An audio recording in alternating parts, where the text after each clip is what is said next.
Então, nós estamos, primeira parte, notando que desde a antiguidade até o Renascimento, a ciência da matéria, quer dizer, toda essa visão de mundo, compartilhou com vocês, era fundada, era construída, era constitutiva por esse fundamento feminino que a gente está chamando aqui Gaia, de Terra-mãe. Muito bem. Se mata facilmente uma mãe? Se assassina facilmente uma mãe? Não. Não se mata facilmente uma mãe. Não se cava suas entranhas e mutila o seu corpo. Se querer prata ou ouro, mesmo se levarmos em consideração que os processos de mineração começassem a ganhar um tônus comercial muito forte. Sim, enquanto a terra, a Gaia, ela fosse considerada sagrada, viva, ativa, sensível, ela poderia, no limite, ser considerada até uma violação de cunho ético realizar atos destrutivos contra ela. As minas, como vimos, eram considerados verdadeiros úteros. A metalurgia, vimos, era a aceleração humana do nascimento de um metal vivo no útero artificial da fornalha. Assim, o que aconteceu do ponto de vista histórico, sistêmico, é que essa visão, digamos assim, inicial da natureza como uma feminilidade viva, necessária, sobretudo, ela era alimentada, ela era fertilizava, ela germinava Mãe Terra, ela foi dominada aos poucos por uma outra visão que existia desde então, é verdade, mas que não era a perspectiva dominante. Qual seja a imagem, como eu disse para vocês, de uma natureza viva, mas agora desordenada, dominadora, incontrolável e, portanto, propiciava não mais a germinação, não mais, digamos assim, a alimentação, mas agora, esse feminino, ele propicia trovoada, violência, caos. E aqui eu vou pedir desculpas, que eu vou trazer uma citação um pouco grande para vocês, uma grande estudiosa do assunto, a Caroline Merchant, do seu livro The Death of Nature, A Morte da Natureza, mas que para a gente é fundamental. Então eu vou pedir a paciência para vocês, a gente lê de maneira bastante lenta. É fundamental para o nosso argumento. Por gentileza. Mas há uma outra imagem oposta de natureza, como uma mulher também prevalecia. A natureza selvagem, a natureza incontrolável, que poderia causar violência, tempestades, secas e caos geral. Ambas foram identificadas com o sexo feminino e foram projeções das percepções humanas sobre o mundo externo. A metáfora da terra como mãe, que amamenta, desapareceu gradualmente como uma imagem dominante à medida que a revolução científica mecanizou e racionalizou a visão de mundo. A segunda imagem, essa natureza como desordem, trouxe uma importante ideia moderna, eu grifo o poder sobre a natureza. Duas novas ideias, então, o mecanismo e da dominação da natureza, tornaram-se conceitos centrais do mundo moderno. Uma mentalidade organicamente orientada, na qual os princípios femininos desempenhavam ainda um importante papel. Ela foi minada e substituída por uma mentalidade mecanicamente orientada, que ou eliminava ou usava princípios femininos de uma maneira exploradora. À medida que a cultura ocidental se tornava cada vez mais mecanizada a partir de 1600, a terra feminina e o espírito terreno virgem foram subjugados pela máquina.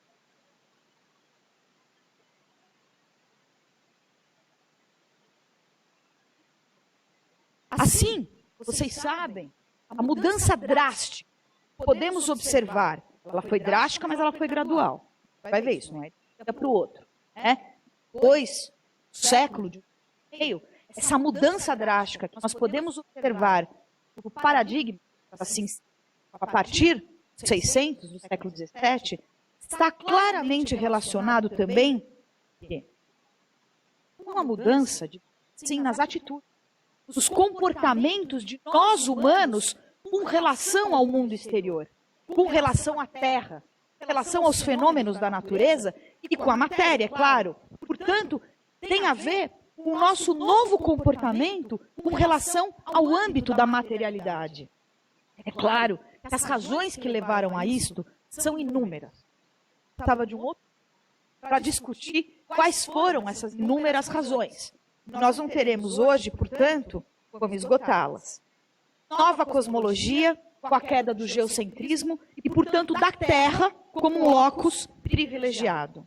A matematização da natureza, o ritmo alucinante da sociedade industrial, a emergência do paradigma patriarcal que fez, sabemos, com que a divindade deixasse de ser essa Gaia e se tornasse o Criador, Deus, eminentemente masculino, que então adquiriu o âmbito religioso, sabe, com as religiões monoteístas, cada vez mais uma busca pelo além, pelo suprassensível, pelo transcendente e o desprezo por essa vida. Afinal de contas, é na outra vida que a gente vai ter a busca pelo que importa. Então você começa a ter um desprezo pela terra, pelo corpo, pelo âmbito da materialidade. Nesse sentido, isso é fundamental, gente, nós não somos mais, isso que se perdeu, partícipes de um mundo orgânico, no qual nós tínhamos rituais, nós tínhamos cuidado para entrar em contato, sobretudo com uma matéria e um mundo vivo. Frente à dicotomia nascente entre sujeito e objeto, entre natureza e humano, a natureza se transformou em pura extensão e movimento. Passiva, reversível, constituída de simples elementos, é isso que o mecanismo faz, que nós podemos a qualquer momento desmontar e depois montar. Sobre a forma, é claro, de leis. Junto com nossos queridos Descartes e Bacon, nos tornamos ministros e intérpretes da natureza. E a partir daqui, então, observamos uma ênfase no que eu estou chamando de caráter extrovertido da natureza. Ou seja, num espaço geográfico que é simplesmente para fora. É simplesmente para fora, ele não propicia mais uma sese espiritual, um desenvolvimento interior, mas ele é simplesmente a tua relação com a natureza, com a materialidade, com os objetos. Perdeu, então, aquele caráter, entre aspas, introvertido, de uma sese espiritual, de um contato do adepto, do homem, da mulher de si, consigo mesmo. Agora, o que predomina é o âmbito da exterioridade, é o âmbito do extrovertido, digamos assim. Perdemos, então, aquele âmbito de voltar-se a si mesmo, aquele que nós olhávamos das entranhas vivas da terra, chamando aqui, grosso modo, da espiritualidade organicista e feminina. O que é conhecer a partir de agora? Isso é bem mais próximo a nós. A partir de agora é simplesmente quantificar. Isso. Rigor científico afere-se pelo rigor das medições. As qualidades, que era tão importante no paradigma anterior, as qualidades intrínsecas do objeto são absolutamente desqualificadas. Em seu lugar, passam a imperar meramente as quantidades, que eventualmente, por meio da matemática, a gente pode traduzir. Ora, o que não é quantificável é cientificamente, a partir de agora, irrelevante. Do ponto de vista da história da química e, portanto, da matéria, nós vemos, então, desaparecer todo aquele universo da atividade, da germinação, da qualidade feminino e, portanto, da Gaia. E observamos, aos poucos, gradualmente, o surgimento de uma nova filosofia experimental e, com ela, um novo sujeito epistêmico. Esse, absolutamente, somente masculino. Basta vocês pensarem e olharem para essas duas ilustrações próximas. Uma das primeiras transfusões de sangue, o homem absolutamente intervindo dentro de um cachorro para transformar o ser humano, e essa famosa bomba a vácuo do químico Robert Boyle, uma das primeiras bombas a vácuo efetuadas, a gente já vai conversar sobre ela, no início da modernidade.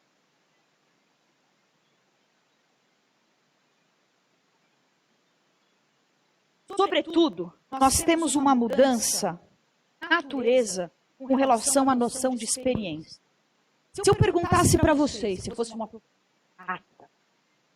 perguntasse para para vocês, é a principal diferença da noção de experiência da antiguidade, da alquimia, onde a gente tinha a organicidade e a experiência. Qual é a grande diferença da antiguidade para agora? Tem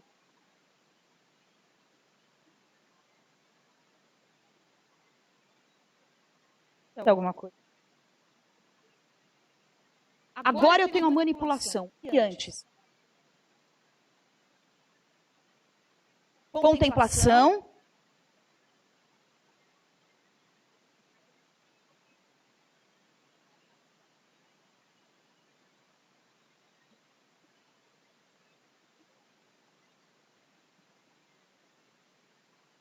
Experiência muito mais espiritual.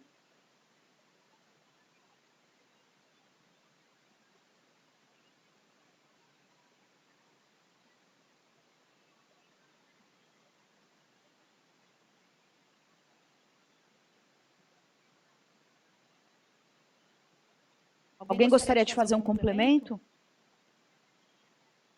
Não, o que vocês estão dizendo é o seguinte. Para Paracelso, para as alquimistas, experimentar é, antes de tudo, eu grifo, experienciar. Você tem uma vivência, você tem uma experiência, no sentido de vivenciar, digamos assim, o todo da obra divina. Portanto, você busca, alquimistas, as relações entre o micro e o macrocosmos, as relações entre criatura e criador. É por isso que quando eu me volto da natureza, eu tenho que também me voltar para mim mesmo, porque há uma troca, há uma simbiose entre eu e o mundo. Para o químico Boyle, por exemplo, experimentar é pôr-se de fora da nascendo. Eu ponho de fora, eu não estou mais dentro, não tenho essa sese espiritual. Eu não sou algo incorporado à natureza. Sobretudo, a boyliana moderna, da nova filosofia experimental da natureza, é colocar-se de fora. Olha a dicotomia surgindo. Contemplar, no sentido de atividade, não a contemplação, Max, como você colocou. Observar, calcular, medir, quantificar, encontrar leis constantes de movimento, analisar, sintetizar um mundo concebido sobre o modelo da máquina e, portanto, manipulável de fato e de direito. Suma, a alquimia não participa dois aspectos essenciais da química moderna. Primeiro, a separação entre sujeito e objeto. Segundo, caráter sigiloso e hermético do conhecimento. Nós vimos que a química ela é toda permeada por símbolos. O adepto, o iniciado, e precisa conhecer essa simbologia para poder entrar em contato com esse saber. A química moderna nasce, tem que nascer como o objetivo de ser pública. Algo que eu faço na China, eu devo replicar nos Estados Unidos, na Índia e no Brasil. É assim, eu tenho um protocolo científico e ele deve ser replicável facilmente. A química, ela nasce como uma ciência pública. A alquimia era uma ciência para poucos, hermética, fechada, cifrada. Bem? Então, é claro, como eu disse, que esse período de transição ele foi muito gradual. Afinal, o próprio Boyle, o próprio Newton, em inúmeros momentos, atuaram ou se interessaram, pelo menos, por pressupostos alquímicos. Porém, hoje, aqui nessa nossa breve conversa, nos interessa se deter em exemplos, digamos assim, concretos dessa nova postura epistêmica em que houve, de fato, a troca desse âmbito material do vivo, do ativo, do feminino, pelo que eu estou chamando aqui de um lado passivo da materialidade da ciência. Vamos, então, exemplificar num primeiro momento com Boyle e num segundo momento com Frankenstein, o que eu estou querendo dizer para você. Robert Boyle apresenta a perspectiva aberta da filosofia tal, sintetizada por Francis Bacon, em várias obras. Então ele vai discutir essa concepção nova que está surgindo do filósofo natural como ministro, como senhor, como intérprete da natureza. Isso significa, sobretudo, acreditar nessa capacidade humana de alterar os mecanismos da natureza por meio de seus efeitos. Aquilo que a gente chama do método a posteriori, ou seja, dos efeitos das causas. Aquilo que eu observo no laboratório e depois eu posso induzir as suas causas. E assim, químicos e químicas, médicos e médicas, homens e mulheres de ciência devem, olha só, que é possível, permitido, desejável, a partir de agora, efetuar uma ação interventiva na natureza externa, como e nosso corpo. Ao propor uma teoria corpuscular da matéria, tanto absolutamente mecanicista, se distanciando completamente dos preceitos alquímicos, partículas simplesmente mínimas, elas se deslocam no vácuo, e, portanto, Boyle explicaria assim os fenômenos do mundo natural. Boyle deixa claro a sua posição epistemológica nessa obra de 1660, intitulado Novos Experimentos a respeito da elasticidade do ar. O que o Boyle faz nesse belíssimo texto? Belo aqui é diferente do belo que eu usava na alquimia. Belo é a tradição alquímica. Belo que eu estou usando nesse texto é um belo assim. É um belo...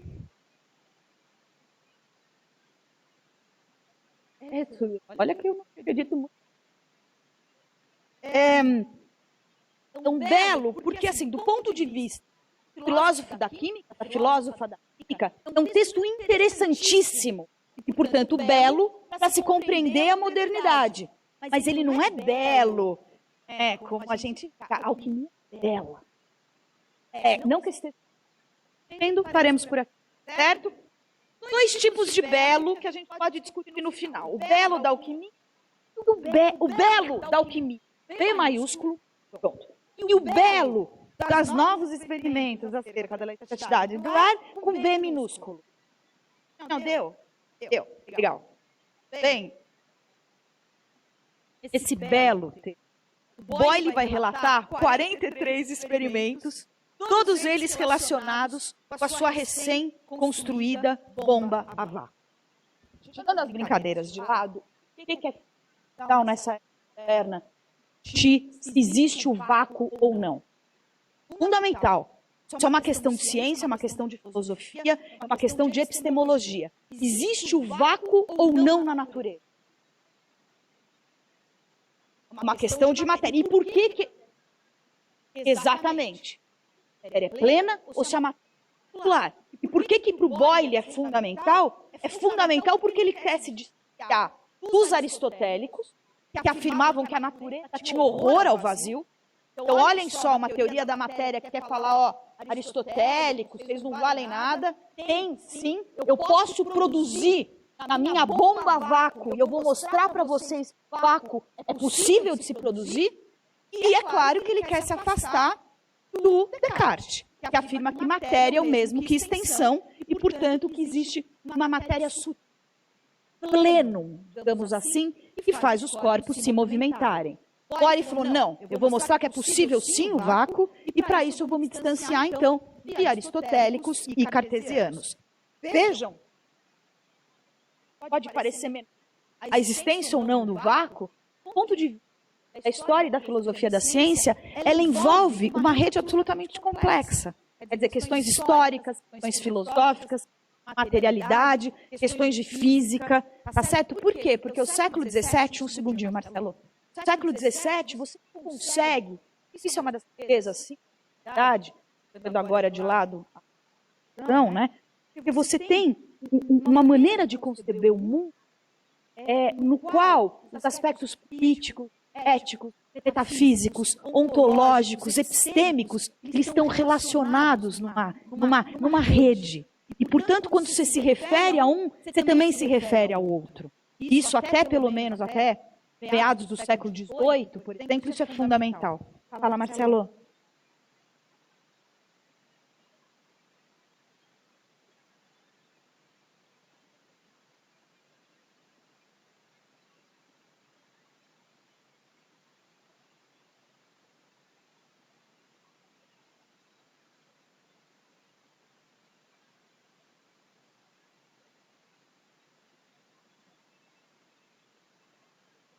Eu acho que é uma maneira muito interessante e instigante de se pensar. Por que que o não pode existir? Quer dizer, por que que tem que ser o pleno? E aí eu acho que você pode perfeitamente fazer a tua relação com a divindade, com esse estado absoluto. Qual? Ah, mas eu estou concordando com você.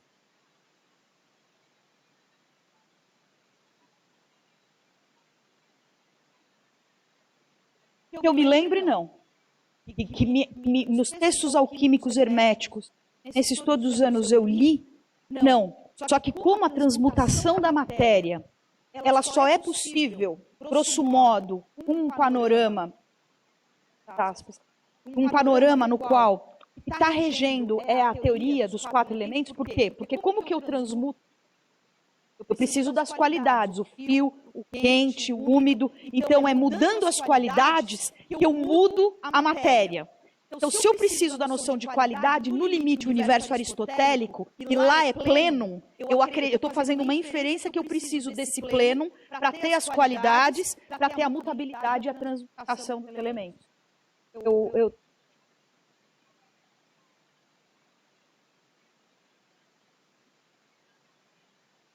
Então, nesses 43 experimentos, todos eles relacionados com essa recém-construída bomba a vácuo, que o Boyle vai chamar do meu mecanismo automático, ele vai querer fazer o seguinte: por meio dos experimentos, ele vai demonstrar algumas propriedades do ar. Por exemplo, a propagação do som e a existência desse vazio. Questão, como eu disse para vocês, fundamental. Assim, no experimento, por exemplo, 41, ele pretende mostrar, olha só, o motivo, a razão e por que a respiração é tão necessária para os animais. Olha o que ele faz. Olha o novo paradigma literalmente nascendo. Ele introduz na sua bomba uma cotovia, uma galinha e vários ratos, respectivamente. Com relação à cotovia, embora ela tivesse as asas quebradas por uma bala, diz o Boyle, ela estava muito viva e muito lépida. Boyle a coloca no recipiente e põe em funcionamento a válvula. Vai lá. Palavras do Sr. Boyle. Mas, sobre uma maior aspiração do ar, então ele foi lá, ele girou a válvula e ele começou a tirar o ar do recipiente. Ela começou manifestamente a se inclinar, parecer doente, e então, logo em seguida, foi tomada por convulsões violentas e irregulares. Pois o pássaro se jogou mais e mais, 2 ou 3 vezes, e morreu com seu peito para cima e sua cabeça para baixo. No momento, Boyle faz uma ressalva. Quando notou as convulsões, ele rapidamente abriu a torneira, deixou entrar ar sobre a cotovia. Contudo, foi tarde demais. Já com a galinha, nosso experimentador observou que ela morreu depois de 5 minutos, a partir do início do bombeamento, também com convulsões violentas. E com o rato ocorreu algo semelhante, porém, segundo ele, as convulsões foram mais moderadas. Por meio dessa série de experimentos, nós percebemos que o nosso tem como objetivo pesquisar, aprofundar as propriedades e as características, as funções, melhor dizendo, do ar. Porém, a partir de agora, ele já tinha ido atingir os seus objetivos, ele tinha um outro desafio. Qual que era? Olha que interessante. Relacionar essas recém-descobertas propriedades do ar com questões de cunho fisiológico. Por exemplo, a constituição do sangue e a ação do coração. Então, momento, os estudos sobre o sangue, vocês sabem disso, ganharam um lugar super importante pela recém-descoberta da circulação do sangue pelo William Harvey, que abriu, a gente sabe, as portas para novas observações e permitiram experimentos de decomposição do sangue em princípio. Assim, o que está acontecendo? A gente observa cada vez mais estudos sobre o sangue e, inclusive, como vocês podem ler nessa citação de Boyle, a crença nas primeiras transfusões de sangue.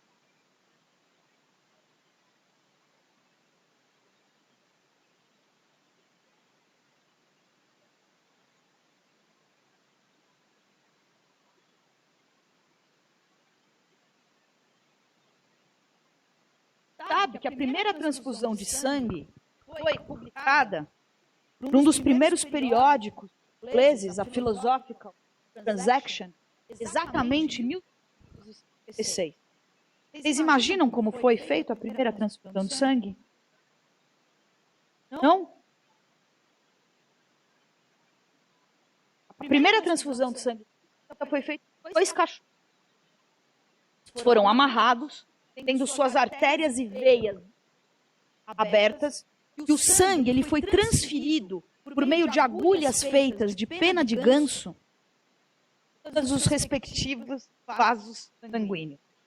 Talvez essa tenha sido uma das primeiras transfusões de sangue manifestas, literalmente publicadas. Porém, o que é o mais interessante? É que os ideais subjacentes ao conceito de transfusão estão exatamente surgindo, sendo sistematizado na mudança do paradigma. Pelo exemplo, pelo Francis Bacon. De fato, em obras importantes como a Nova Atlântida e a História da Vida e da Morte, Bacon afirmou algumas ideias fundamentais sobre essa importante temática. Qual é a primeira ideia que eu queria trazer aqui para você? A primeira ideia diz respeito, gente, à possibilidade inimaginada até então de nós, homens e mulheres, podermos reverter o curso da natureza. Como que o Bacon acreditava que você poderia reverter o curso da natureza? Inserindo espíritos. Espíritos aqui não tem nada de transcendente, eram corpos sutis, materiais, diáfanos. Ele acreditava que se você conseguisse colocar espíritos jovens num corpo envelhecido, você conseguiria retardar a senescência e, quiçá, atingir uma longevidade. Olha só o que ele diz. Se fosse possível, isso é bonito, é bonito mesmo. Se fosse possível para os espíritos jovens serem colocados num corpo velho, é provável que essa grande roda pudesse colocar as rodas menores em movimento e voltar o curso da natureza. Nós tínhamos o imaginário da longevidade por meio do elixir da longa vida. Aqui nós temos o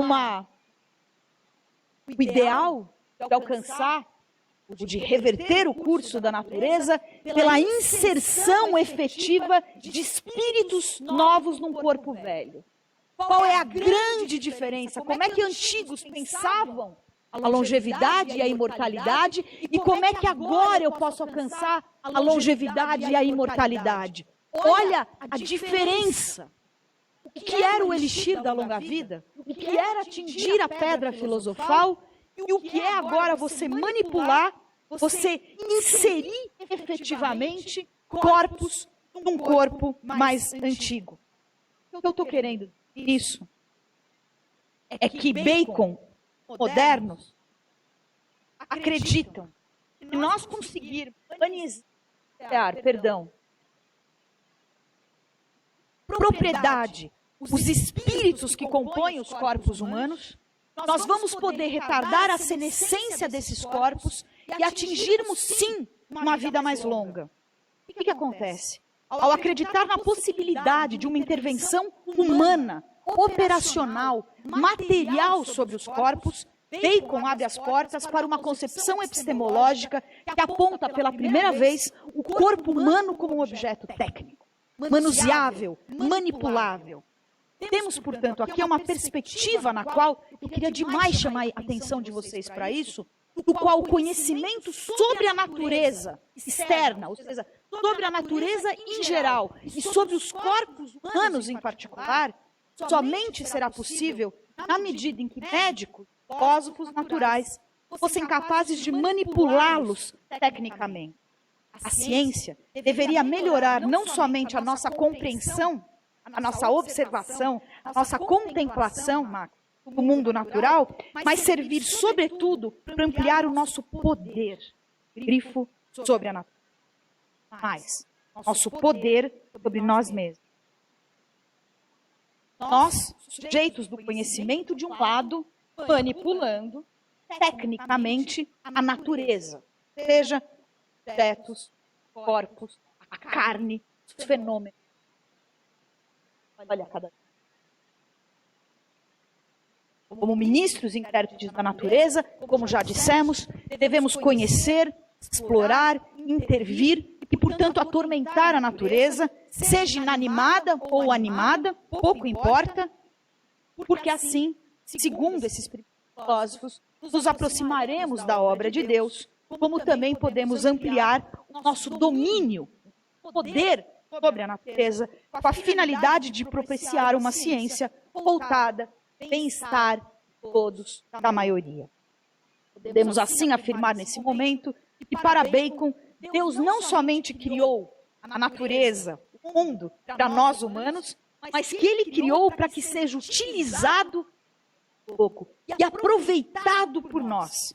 Estamos no âmbito de uma proposta científico-filosófica operativa, tal e não meramente contemplativa. É por isso, então, que a filosofia experimental vai ganhar um lugar sem precedente. Temos, então, a crença nesse potencial, e não é à toa que a ideia de progresso, como a gente entende, vai surgir daí, claro, porque você tem a crença nesse potencial ilimitado da ciência, ou melhor, da filosofia natural e da tecnologia, ou seja, das artes mecânicas, para resgatar o homem de um estado perdido, degenerado, por meio, sim, de uma nova concepção de conhecimento operativo experimental.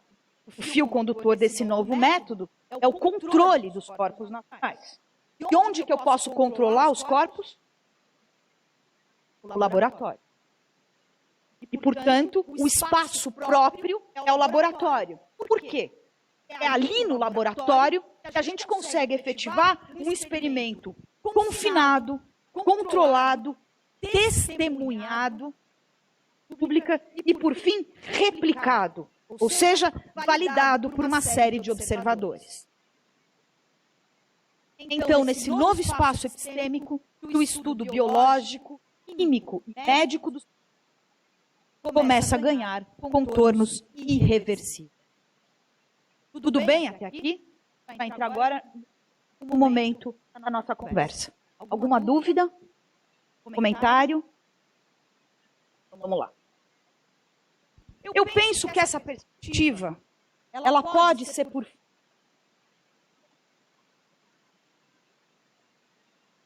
Bonitas, né? Nossa, estamos terminando bem aqui. Essa perspectiva pode ser observada em sua radicalidade. A obra-prima poderia deixar de ser uma mulher, Mary Shelley, o Dr. Frankenstein. Por quê? Porque será quem já pôde ler o filme ou conhece a história? Todo mundo, né? Ótimo. Frankenstein, da inglesa Mary Shelley, é considerada, vocês sabem, a primeira obra de ficção científica, gênero literário, que se volta, então, para o mundo da ciência, incluindo aí a organização, a produção, as ideias de conhecimento, os avanços técnicos da ciência. Escrita aqui para 1800, ela representa uma virada, sem dúvida, em relação ao gênero gótico dos romances, que marcou a segunda metade do século XVIII na Inglaterra, estilo que era marcado, sobretudo, por lugares exóticos, forças satânicas e espirituais. Agora, desencantamento do mundo shakespeariano, temos uma obra voltada para questões científicas. Aliás, vai se passar, faz cenas no claramente um cenário isolado, e não mais em castelos, em mansões. Digamos assim, é num espaço isolado, por Victor Frankenstein, começa a criação do monstro e, portanto, vai iniciar a sua caminhada, a sua via crucis, só vai terminar, sabemos, com a destruição e a dor da criatura. E o condutor do romance é claramente a sociedade, mais e mais poder a manipular as regras da. Todos que conhecem a história de Frankenstein identificam claramente a crítica belíssima que a autora faz, a ambição científica claramente subjacente ao texto.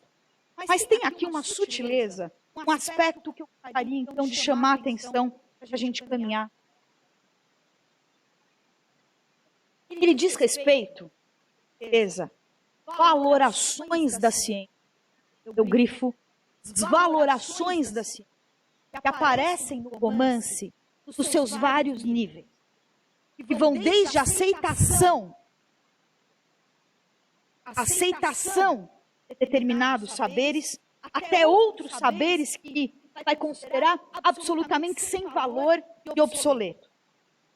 Quando o Dr. Victor Frankenstein, ele sai da sua casa, ele chega subaquático à Universidade de Ingolstadt e logo procura o professor de filosofia natural da faculdade, que era o Sr. Klemp, relatando para ele, olha só, chega idade contra o professor. E ele relata que a alquimia estava entre os seus conhecimentos. O que ele vai escutar do mestre? A alquimia. Sai dessa. Eu cito o romance. Perdeu mesmo o seu tempo dando essas tolices? Cada instante que gastou nesses livros foi completo e profundamente perdido. Você sobrecarregou a memória com sistemas ultrapassados e nomes inúteis. Bom Deus, em que deserto morava para ninguém ser gentil o suficiente para informá-lo que essas fantasias de que tão avidamente bebeu têm 1000 anos de idade e são tão emboloradas quanto antigas? Mal esperava essa era, grifo, iluminada e científica, encontrar um discípulo de Alberto Magno e Paracelso. Em citação.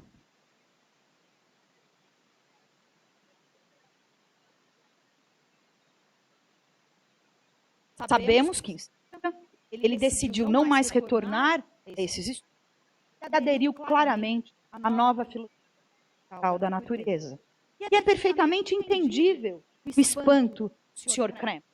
Afinal, meados do século XIX, momento em que a nova ciência, baseada no método indutivo experimental, estava no seu ápice e tinha já derrubado, minado, os alicerces de todo o conhecimento hermético, teológico ou alquímico. E sabem que nesse momento, entrando em contato com o impressionante desenvolvimento científico do período, estou pensando aqui em áreas, por exemplo, como a hidráulica, a ótica, a mecânica. O nosso protagonista facilmente sofre uma noite, ao testemunhar a destruição de um carvalho por um raio, o jovem Victor passa, por meio da explicação de um especialista, a tomar conhecimento da eletricidade. Após esse episódio, ele abandona completamente esses estudos passados a que ele vinha se dedicando, e assim, por meio do romance, ele narra a sua mudança. Abandonei de pronto as minhas prévias ocupações, desembarquei-me da história natural e toda a sua gênese, como se fossem criaturas, olha só, gente, disformes e abortivas. Abortivas. Nesse estado de espírito, eu me dediquei à matemática e aos ramos de estudo dela derivados, por estarem apoiados em sólidos alicerces e, portanto, serem dignos de minha consideração. Observa aqui, fala. Nós estamos claramente aderindo, Victor claramente adere à matematização e à mecanização do mundo. Dentre os recentes campos estabelecidos na época de Victor, se aproxima dúvida da fisiologia química. Possivelmente, aliás, entre os vários químicos da época, Shelley possuía um bom conhecimento dos trabalhos do químico Humphrey Davy. Essa obra,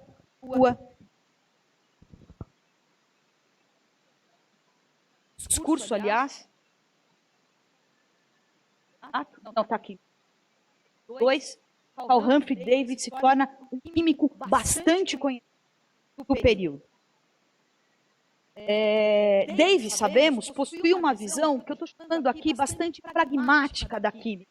Eu vou demonstrar para vocês. No seu texto, ele celebra as capacidades e poderes da química. Vejam só, os fenômenos da combustão, a solução de diferentes substâncias na água, a ação do fogo, a produção de chuva, granizo e neve, e a conversão de matéria morta em matéria viva pelos órgãos vegetais, tudo isso pertence ao âmbito da química. Argumentando então que a química, podem ver, é a base, o solo, é o fundamento de muitas outras ciências, da mecânica, ele diz, da história natural, da astronomia, da medicina, da fisiologia, da farmácia, da botânica e da zoologia, o químico insiste na seguinte perspectiva. Quão dependente de fato dos processos químicos, ou seja, tudo aqui química, alimentação, crescimento dos seres organizados, suas várias alterações de forma, sua constante produção de novas substâncias, a morte, decomposição, que a natureza parece tomar para si aqueles elementos e princípios constitutivos que por algum tempo ela emprestou a um agente superior como os órgãos e instrumentos da vida. Está dizendo aqui.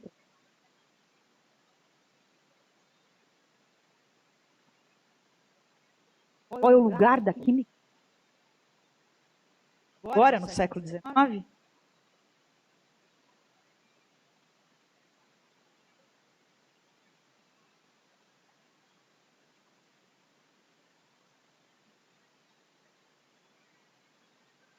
Quase. O que quer dizer que antes ela tinha emprestado um agente?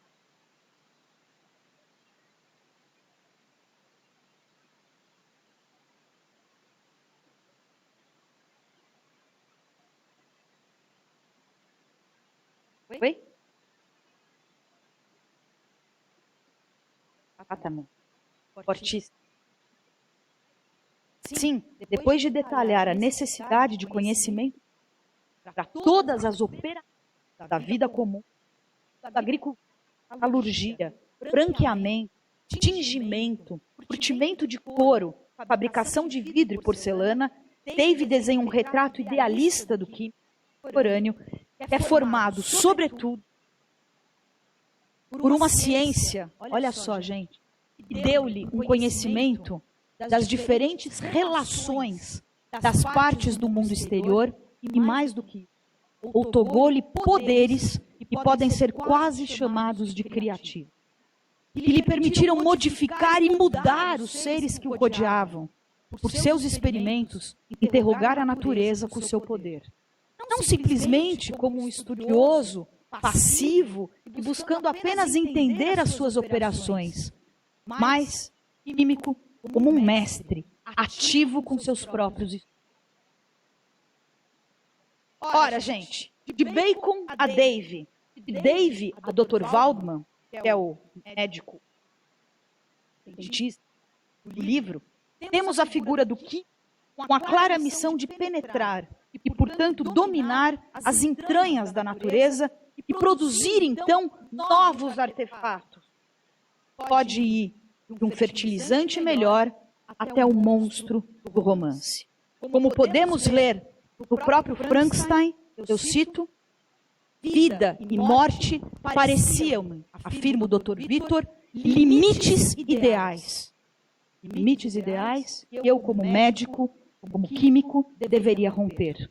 Uma nova espécie me abençoaria como seu criador e sua fonte. Assim é que o Dr. Frankenstein, invertendo, inclusive,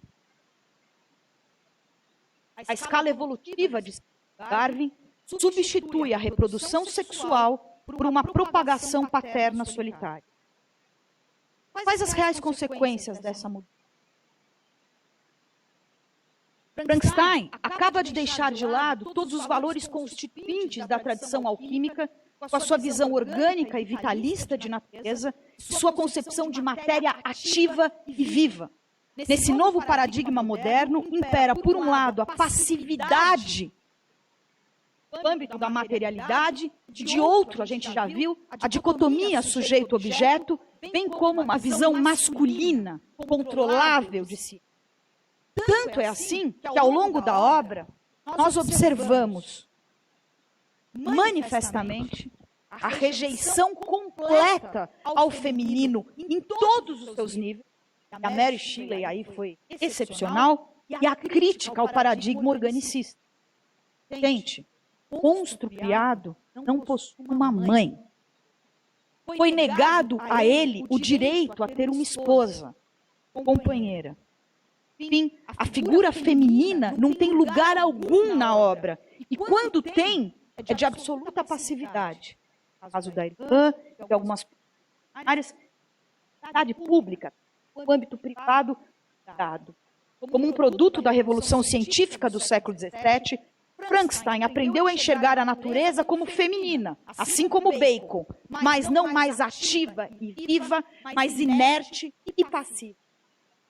Ele vê a natureza objetivamente, como lá o Boyle, a bomba a vácuo, como algo separado, apartado de si mesmo, objeto passivo, limite aborto. Por isso que a gente faz o que faz com a natureza até hoje.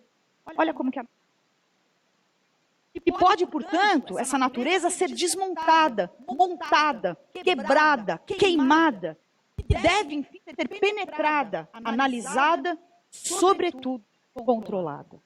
Ele não concede à natureza nenhum tipo de alma viva ou mesmo algum tipo de pessoalidade. E requer, portanto, porque quando você tem algum tipo de pessoalidade, digamos assim, você pelo menos requer respeito, reconhecimento desse outro. Aqui não. Ao roubar o controle da mulher sobre a reprodução, Frankenstein elimina a função biológica primeira do sexo feminino.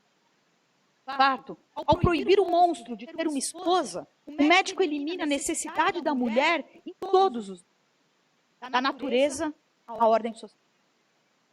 Tanto é assim que, a partir de agora, pode-se violar indefinidamente a natureza e a nossa sociedade atual, acreditando que a impunidade nunca chega. Enfim, temos aqui uma concepção de ciência não somente oposta à da tradição, mas também e, sobretudo, eu pelo menos arrisco, pouquíssimos ou nenhum pressuposto. Ao contrário dos nossos antigos alquimistas, que objetivavam, junto com a natureza, sobretudo com ela, ao lado dela, atingir a imortalidade por meio de uma sese espiritual, ou mesmo ao contrário dos nossos Bacon, Newtons, Descartes, que propunham, é verdade, um paradigma científico moderno, mas que tinha claramente pressupostos éticos. A ciência contemporânea, puramente instrumental, perdeu qualquer tipo de limite. Não é à toa, então, que no final do livro, a criatura mata o Criador. Era isso, gente.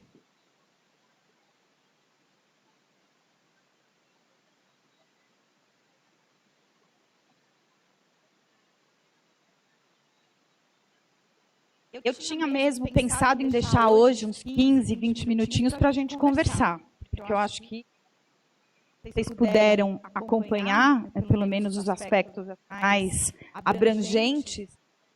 Então, eu acho que a gente pode pensar juntos, isso que eu acho mais interessante, depois de então, 2 horas, para tentar um pouco conversar sobre essa rede conceitual proposta, para ver se de alguma maneira faz sentido, né? Algum tipo de recado para vocês, professores.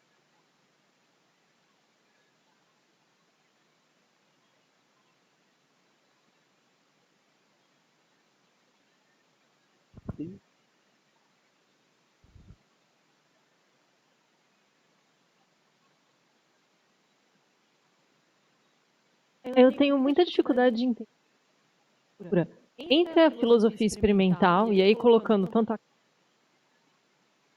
e a alquimia. Porque se a gente for estudar certos autores do século XVII, por exemplo, Gassendi, Thomas Willis, que estava lá na Royal Society, acho que era na mesma época do Boyle, são autores que têm uma influência da alquimia muito forte. E daí, quando a gente passa para o século XVIII, a gente está vendo essa influência de aspectos da alquimia também muito forte em alguns autores, né? Por exemplo, Diderot, D'Holbach, Sade. Então, eu não consigo entender como é que... Eu entendo que a filosofia mecanicista, ela faz uma ruptura com esse paradigma alquímico, mas eu não consigo experimentar, em geral, uma visão de matéria ativa. Fundo também, quer dizer, dependendo do autor, como se fosse um grande todo, dependendo do autor. Né? Mas o ele está mais todo, essas coisas.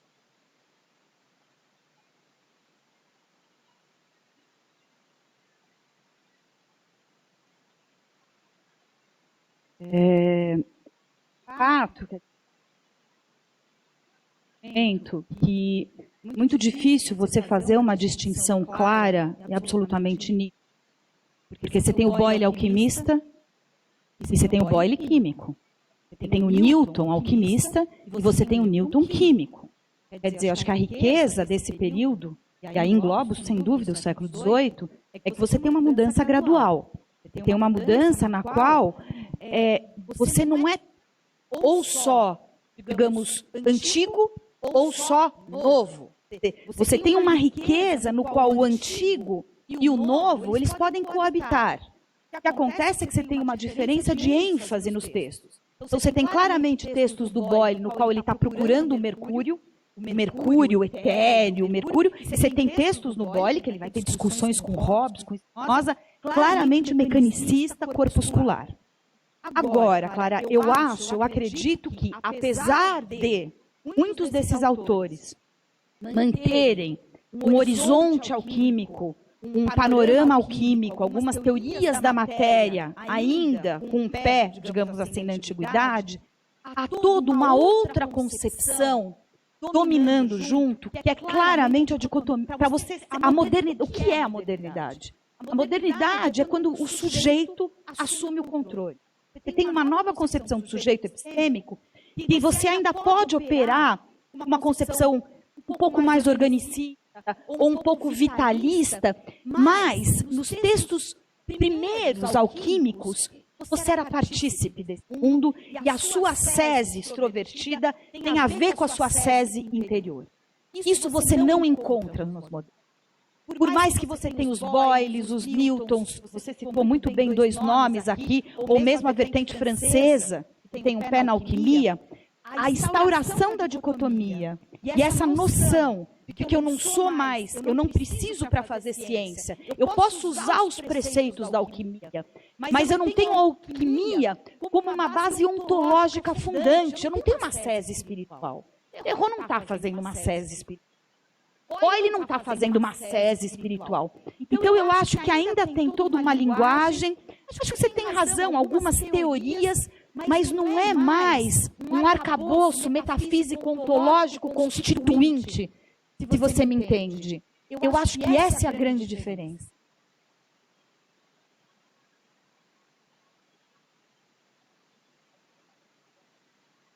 Não me manda embora. Não, manda embora.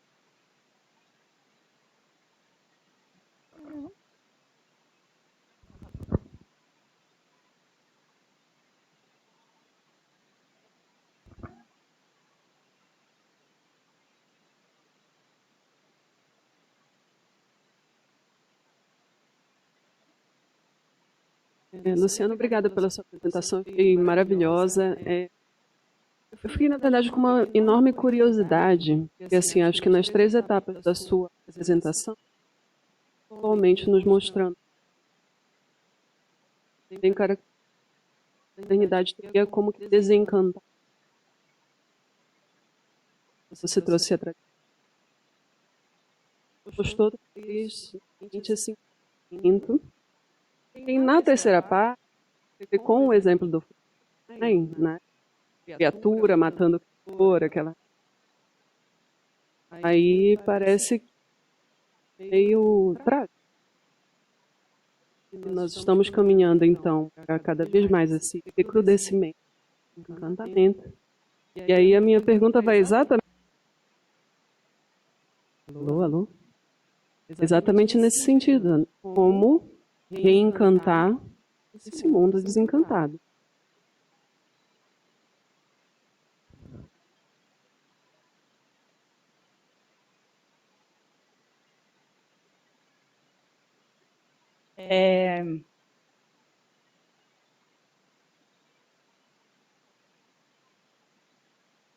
Eu gosto de ciência.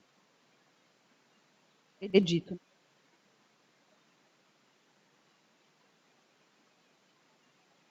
Absolutamente.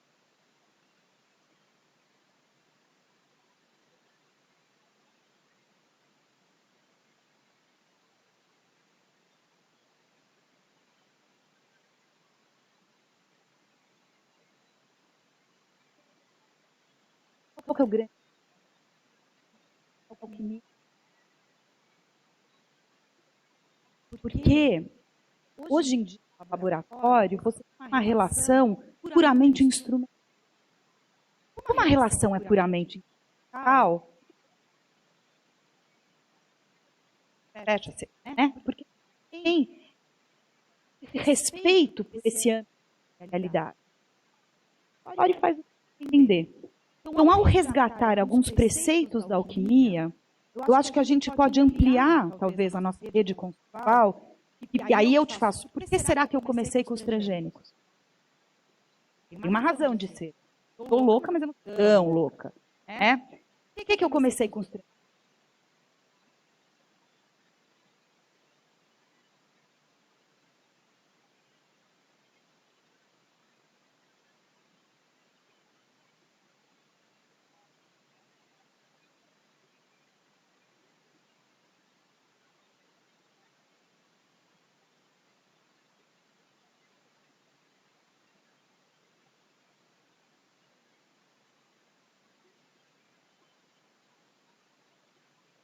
Tá?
Sim.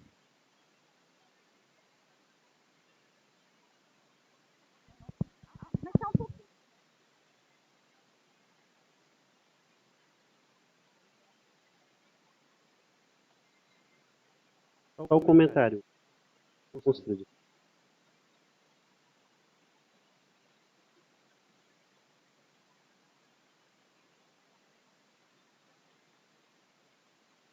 Percebam, obrigada pela gente. Então percebam que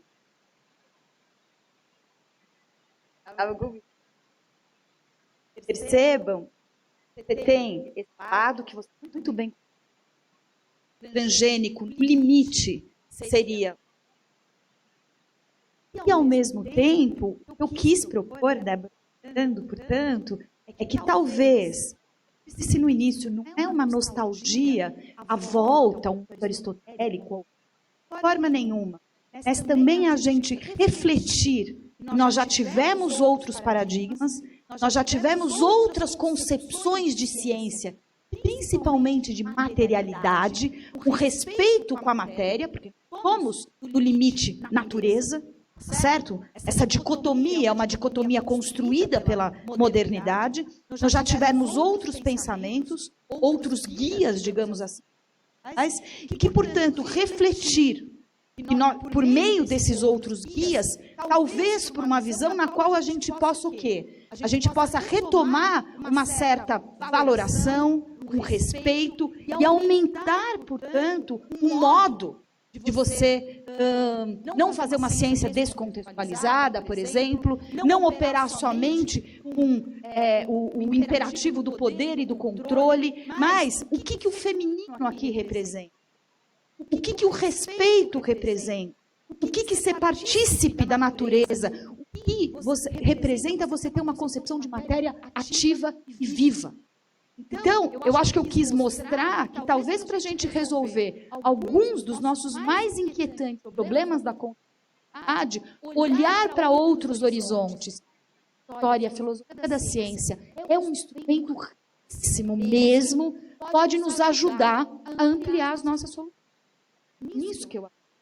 Não sei se eu estou sendo realista, mas eu acredito mesmo. Tanto que eu desenvolvi esse trabalho. Né? Demorou.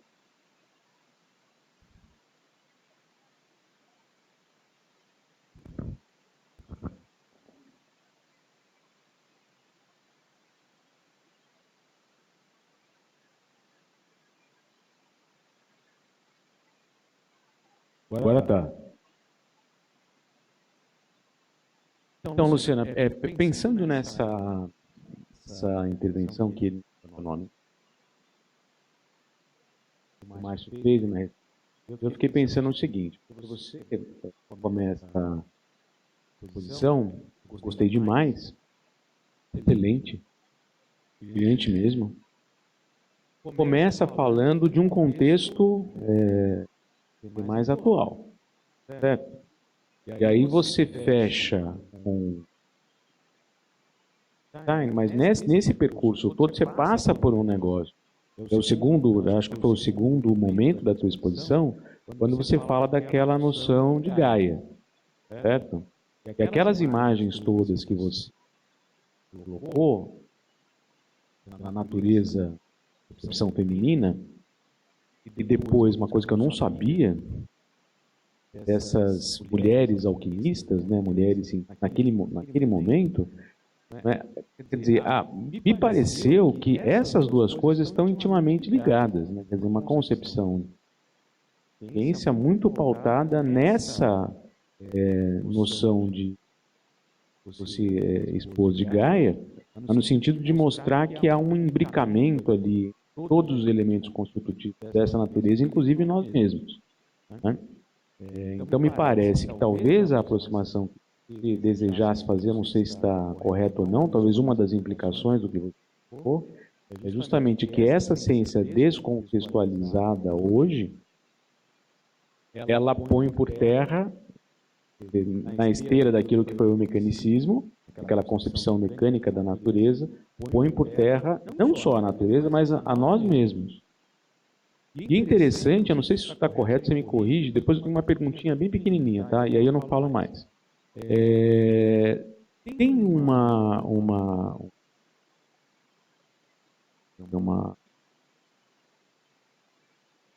momento em que você fala, que essa é a pergunta pequenininha, em que você fala do experimento da bomba a vácuo, em que você fala que o Boyle, né? Ele tem lá, ele fala um momento sobre a transmissão, né, a propagação do som. Então tem um experimento lá que é só sobre isso. Eu queria que você falasse um pouquinho disso. Mas, bom, essa era a perguntinha mais curtinha. Né? Eu queria saber se você acha que, enfim, de relação que eu tentei traçar. Então, se ela tem sentido, não tem sentido, na bobagem ou não. E você tem a ver. Sim. Pessoal. Então, tá melhor. Paradigma químico. Como ele trabalha com isso que você bem colocou, essa atividade, e nós não somos apartados dela, quando nós estamos falando dela, necessariamente. Isso que eu falei, sobretudo, isso também serviria para a gente repensar em comportamentos e atitudes essenciais. Porque se eu estou falando uma concepção absolutamente organicista dela, eu estou falando de mim. Eu não tenho esse sujeito epistêmico, né, no discurso. Então você tem toda a razão. Eu conheço pouco esse experimento de propagação do som do Boyle. É um livro muito grande, tem por volta, acho, de 43 experimentos. Fica aí uma sugestão para a gente trabalhar esse experimento.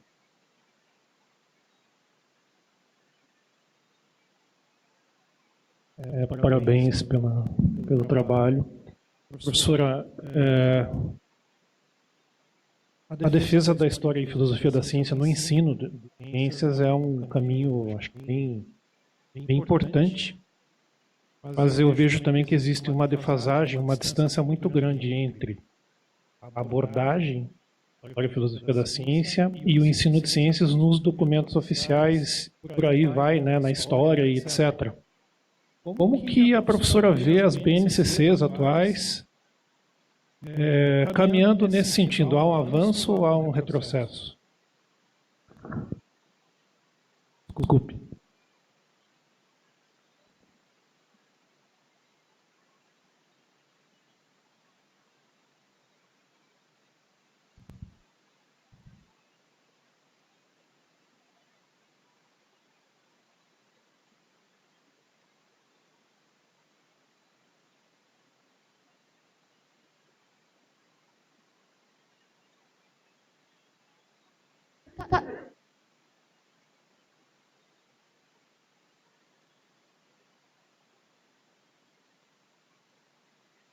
Está no Facebook?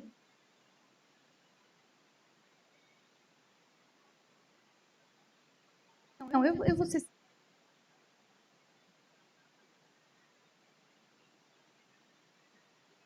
Vejo. Ao ver. Processo.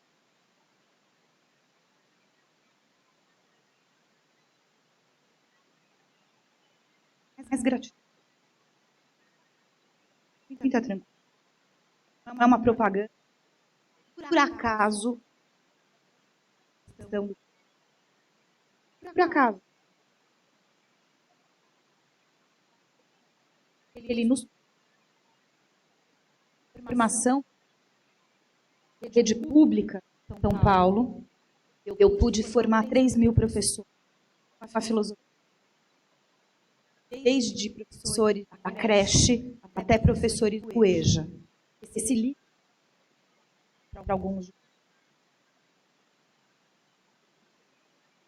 conduzir a parte de História e Filosofia e Ciência.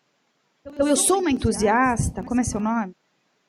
Marcos. Marcos, eu sou uma entusiasta porque eu pude vivenciar durante 4 meses, professores da creche até o EJA, o potencial que a filosofia, especificamente a epistemologia, a teoria do mundo, tem na formação.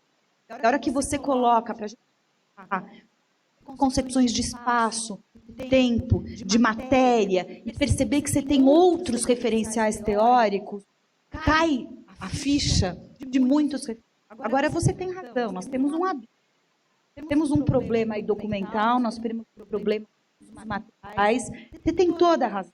Eu acho que você precisa de uma valorização maior. Infelizmente, acontece no âmbito com as humanidades, ou seja, com a filosofia, mas também com as ciências. Eu acho que, atualmente, a ênfase das nossas políticas não é essa. Eu fico para dizer o mínimo, absolutamente inquieta. Eu estou num momento pessoal muito triste. Vir aqui e conversar com você. No Paraná, a gente teve uma experiência de currículo que valorizou muito assim, a abordagem.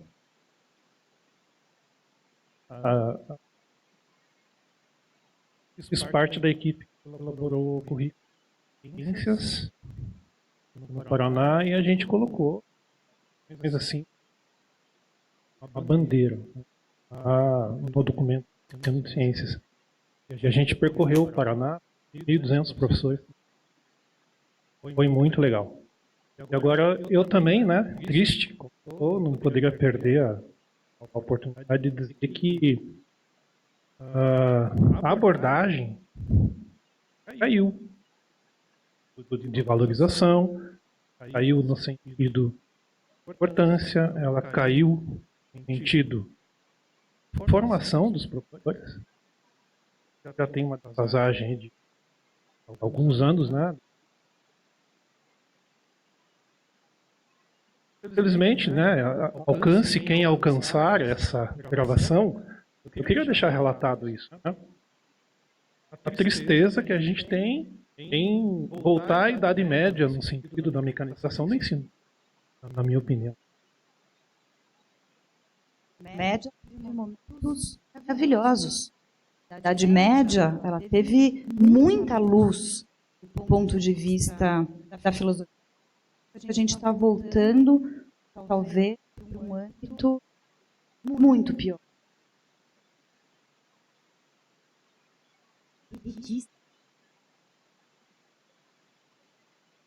Alguma. Seu nome?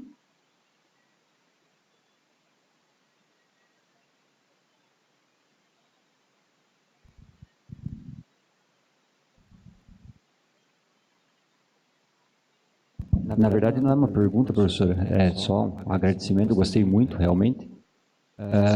Mas ela me fez lembrar a imagem que a senhora mostrou. Senhora ou você? Você. A imagem que você mostrou sobre a mulher parindo e os elementos voltando à Terra. Na ciência moderna, se na ciência, vou colocar dessa forma, na ciência antiga da alquimia, o sujeito se interpretava como dentro, fazendo parte daquela matéria viva, hoje, né, é uma releitura, então hoje nós temos uma releitura daquela imagem. Hoje o químico ele está do lado de fora e aqueles não são elementos vivos, eles são apenas elementos fazendo o mesmo ciclo. Né? E não é uma pergunta também, só me recorda algumas discussões no bom sentido, conversa que eu tenho com alguns amigos, na parte final da sua explanação sujeitai a natureza e dominai-a. É claro, é uma citação de âmbito religioso, alguns podem não gostar, mas ela me traz uma reflexão. Sujeitai e dominai-a com a lei do amor ou sujeitai e dominai-a com a lei do mecanicismo. Então, são duas formas diferentes de você interpretar a natureza hoje. Seria só isso. Obrigada pelos comentários.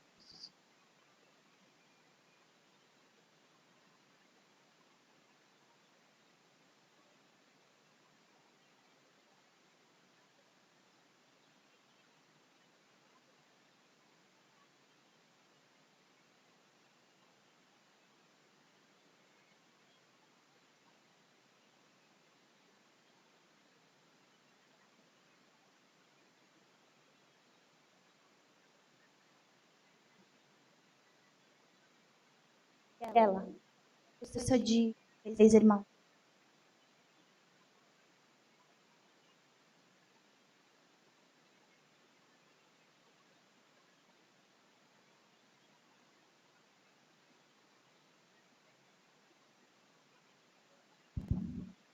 Foi, obrigada. Professora, eu gostei muito da... Eu quero me pedir desculpa já pela minha fala, porque na verdade eu estou com Eu estou totalmente desequilibrada agora, nesse momento. Eu acho que esses momentos que são bons, eu acho que é quando a gente aprende mais. Da minha dia.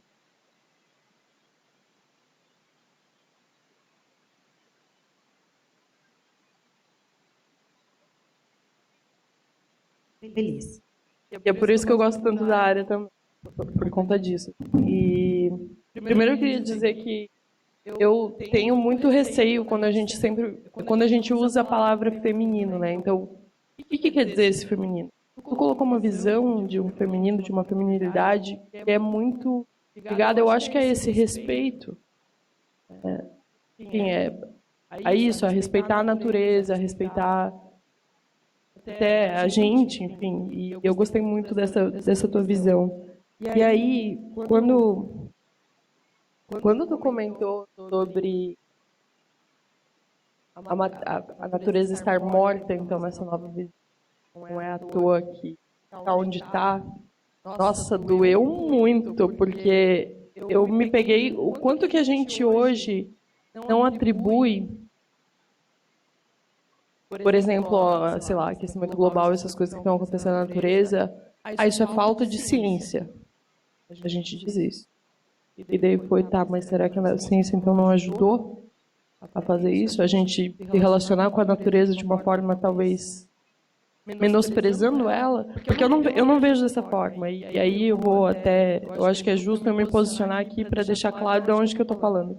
Eu não tenho muitos problemas com a modernidade. Eu gosto da modernidade em alguns aspectos. E eu sou apaixonada pela ciência e eu via eu vejo a investigação científica como uma forma de contemplação do maior nível. Mas eu não tinha pensado no âmbito histórico quanto isso não tinha acontecido, talvez. Ou quanto isso foi interrompido. E aí, como é que a gente leva isso para o ensino de ciências? Esse era o primeiro ponto. E o segundo, pensando nessa dicotomização sujeito e objeto, né? E a publicização da ciência. Como é que a gente...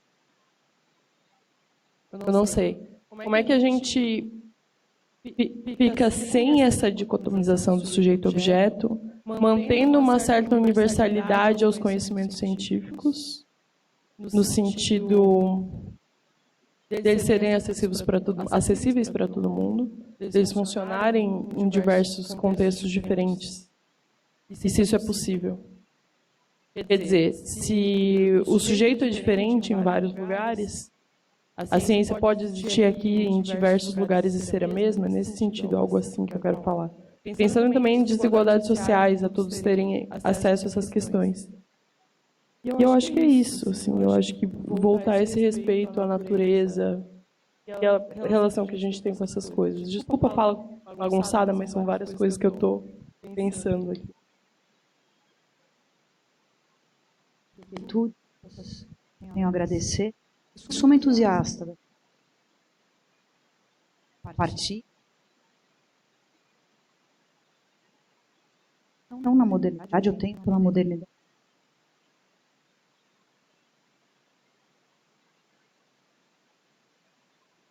É um moderno, uma visão muito interessante. Fala de um comum. Eu sou quase 3 anos diariamente. Eu tenho... Sei da onde você... Partilho com você. Agora, o fato da gente estudar, conhecer e desenvolver esses temas, mostra que o problema talvez não esteja na ciência. O problema não está no conhecimento. Marcuse tem um texto que eu gosto bastante. É assim. A responsabilidade da ciência. Um texto pequeno de 2 páginas. Vocês podem ler? A responsabilidade da ciência. Um texto pequeníssimo do Marcuse. Estava publicado super fácil pela Wikipedia, PDF, a rede. Eu acho que a grande questão que a gente poderia depois pensar é a ciência não é neutra, sabe disso. A verdade científica é uma quimera, permeada. relação da ciência, político, toda essa grande discussão em ciência dos valores, eu acho que poderia dar uma resposta para a gente. Talvez não esteja na ciência isolada, mas é que a ciência é um construto histórico, social, como outro qualquer, e o que nós, modernos, depois das várias sociedades, que rumo que a ciência tomou, que o conhecimento tomou frente a determinados valores. Depois a gente pega, por exemplo, ou outros teóricos, eles vão dar outras soluções, outras éticas da responsabilidade, outras visões, que não tomam somente como um parte-pri, mediatismo, reducionismo, mecanismo, mas acho que hoje em dia a gente tem que repensar a ciência na sociedade com outros referenciais teóricos. Talvez a gente não caia nesse pessimismo tão bem colocado.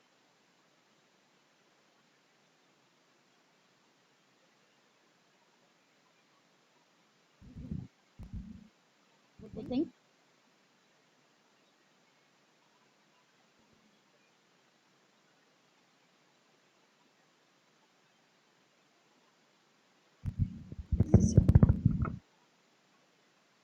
Primeiramente, obrigado, professora, pela sua apresentação.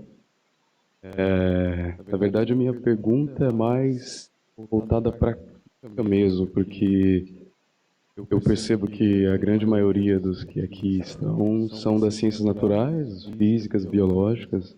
Eu sou da antropologia, das ciências ditas sociais, né? Então, a minha pergunta seria em relação a esse movimento que você apresentou. Você fez toda essa transição, esse movimento da separação do homem da natureza. Isso está completamente presente na antropologia, principalmente no que concerne a natureza e cultura, né? Esse é o paradigma do antropológico frequente até hoje. Então, as perguntas, as explicações contemporâneas que a gente dá para isso, na verdade, seria, na verdade, ao invés da separação, criticar dentro da ciência a relação entre sujeito e sujeito, aprendendo com outros povos.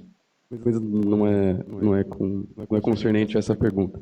Mas seria para saber mesmo que na antropologia agora a gente tem uma autocrítica, né? Porque o nome da nossa ciência é antropologia. E a antropologia mesma faz uma crítica própria, querendo se separar do homem, ao fazer um movimento contrário.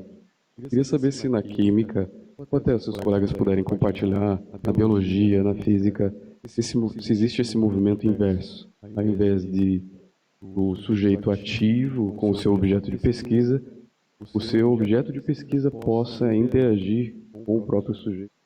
E essa separação entre natureza e cultura, ou a natureza e o homem mesmo, poderia, digamos assim, fazer uma separação em que o objeto, na verdade, ele, digamos assim, como você falou, apresentou na alquimia, é um agente ativo, né? É uma substância viva, é um espírito vivo.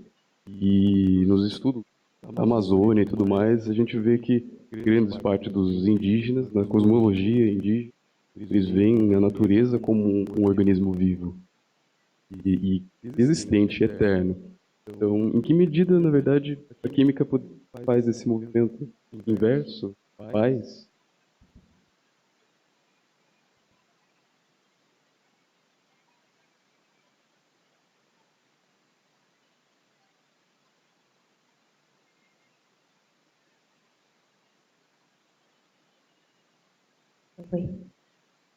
Oi.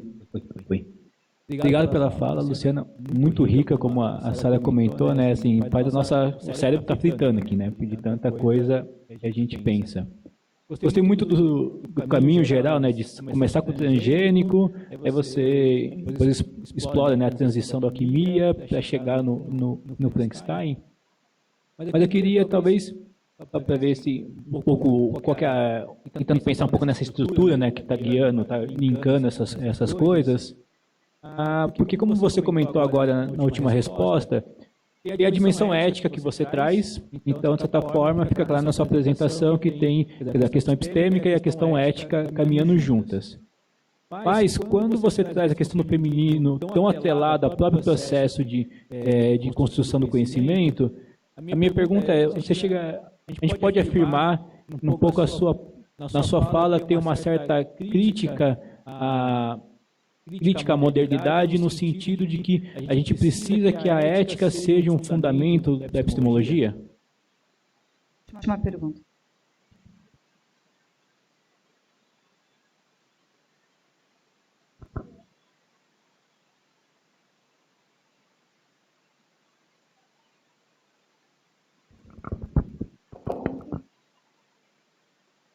Professora, eu vou tentar breve em relação à pergunta que é bem complexa, né, em relação à alquimia.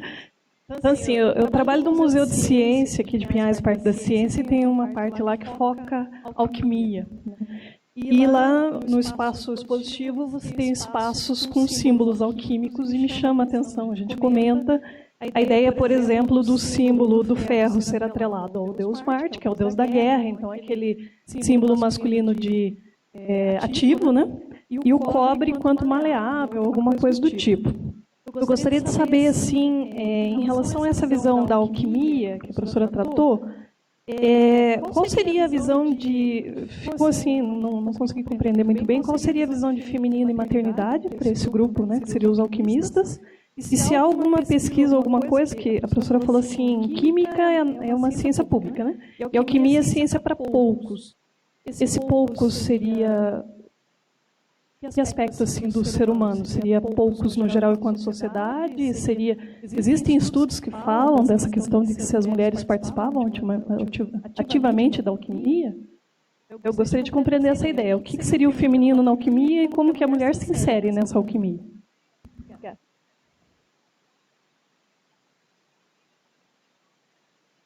A última que... Repete teu nome? Tá, obrigada, viu? Fico super feliz que lá no museu tem um lugar, né? Bom, acho que você toca primeiro num ponto super importante que eu não tento aqui de desenvolver, que é a relação. Como a alquimia, o tempo inteiro ela trabalha com o micro e o macrocosmo, é essencial, gente, falta de a relação necessária que você tem entre os metais e os astros. À toa que todos os metais, bem colocado, têm uma relação com os astros. Podia, evidentemente, extrapolar esse aspecto, mas ele é absolutamente pertinente e constituinte da alquimia. Você tem estudos, eu mostrei aqui, acho que eu citei 3 ou 4 alquimistas. A mais famosa, sem dúvida, é Maria Judia. Então, você já tem aí alguns exemplos históricos que mostram que as alquimistas, que você tinha mulheres, digamos, ciência, eu aqui estou entendendo a alquimia como uma ciência, absolutamente ativas. Vive na descoberta de aparelhos, na descoberta de substâncias. Você tem, sim, o lugar da mulher, tanto...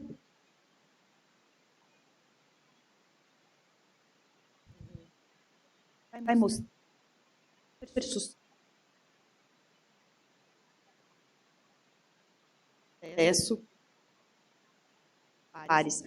E mostrou toda a caça às bruxas, toda a caça às mulheres que você tem no medievo e no quinto, exatamente por mulheres que tinham essa pegada mágica, mística, alquímica. Daqui a pouco eu vou lembrar o nome do livro. Uma caixa, Isso, o Talibã e a Bruxa.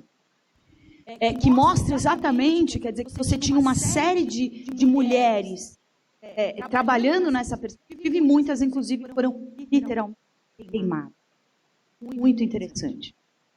Então, você tinha, assim, isso sim. O feminino, tentei mostrar, essa foi a sua pergunta, o feminino, ele ultrapassa a gestação, a maternidade, isso que nós hoje fornecemos para o feminino, ele é constituinte mesmo da visão de natureza e da visão de mundo e, portanto, da visão de matéria. Quando eu dei ênfase nesse feminino, não é simplesmente o feminino daquela. Claro. Da maternidade, da amamentação, do crescimento, mas é o feminino que perpassa o singular, digamos assim, e é um feminino que está no universal. Uma visão de mundo feminino. Não sei se eu respondi. Foi isso que eu tentei, pelo menos, pincelar no primeiro momento da nossa... Aí, se você quiser, eu posso te passar algumas referências, artigos, que mostram exatamente tanto o locus da mulher alquimista, como essa visão totalizante, organicista, vitalista do feminino, como constitutivo tautológico do mundo.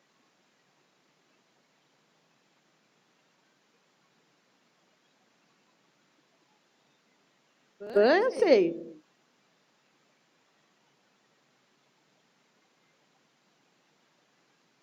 Dele eu lembro. O que era?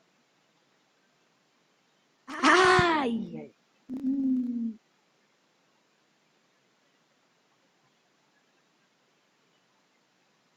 Parece que...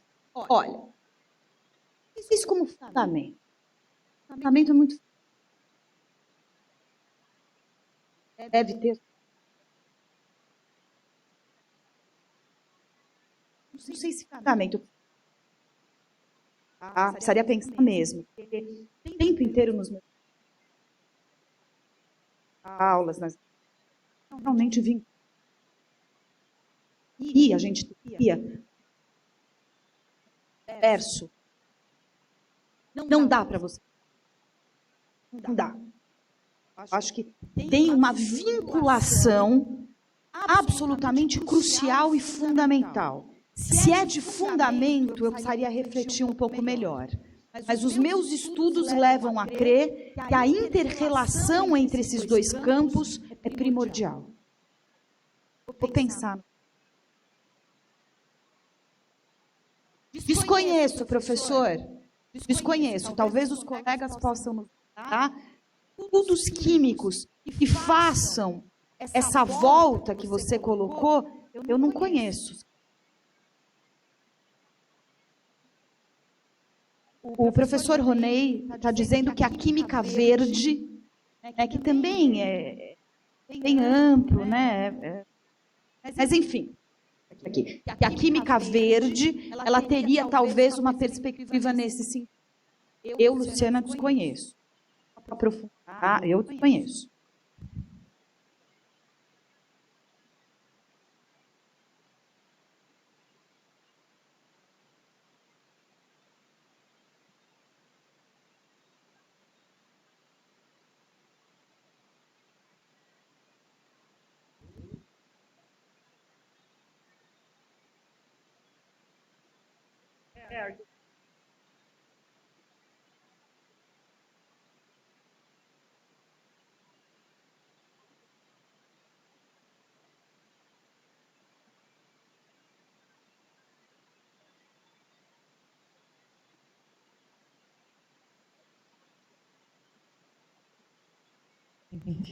Nós vamos precisar encerrar, mas antes disso tem um aviso importante que a Luana vai fazer para nós. Pessoal, bom dia. Meu nome é Luana, eu trabalho no Parque da Ciência e estou aqui para fazer um convite a vocês. Amanhã, a partir das 19h30, a nossa equipe de professores vai realizar um evento chamado Noites no Parque. E lá vocês poderão observar, através do uso do telescópio, planetas, constelações, etc., no momento, né, que o nosso tempo, né, permita isso. Essa atividade ela vai iniciar às 17h30 e ela vai finalizar às 22 horas. Lembrando que... perdão, 19h30. E lembrando que os portões fecham às 21h40. Então, se vocês tiverem interesse em participar, no site do parque, no Facebook, no Instagram, há um link de inscrição. E caso vocês não consigam realizar essa inscrição, é só vocês informarem que vocês estão participando, né, deste evento e a entrada de vocês será liberada. Tá? Então, nós aguardamos vocês amanhã a partir das 19h30. Obrigada. Bem, primeiro, agradecer a professora Luciana, entregar a lembrancinha do evento.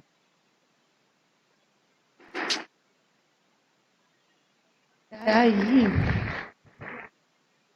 fazer o sorteio rapidinho aqui. Então, professora, nos diga um número entre 1 e 82, por gentileza. 2.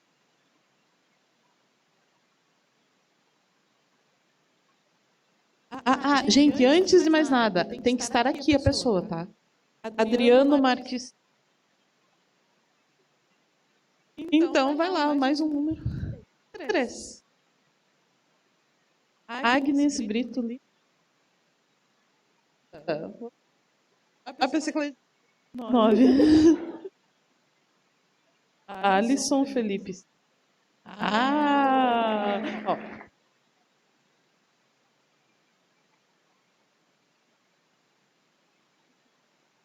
Mais um.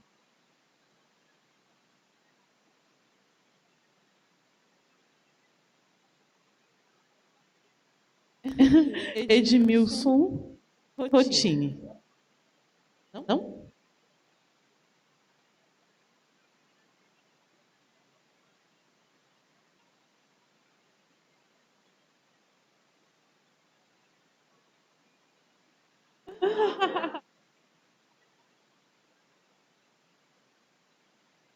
Ângelo Nicoladelli. Tá. Homens.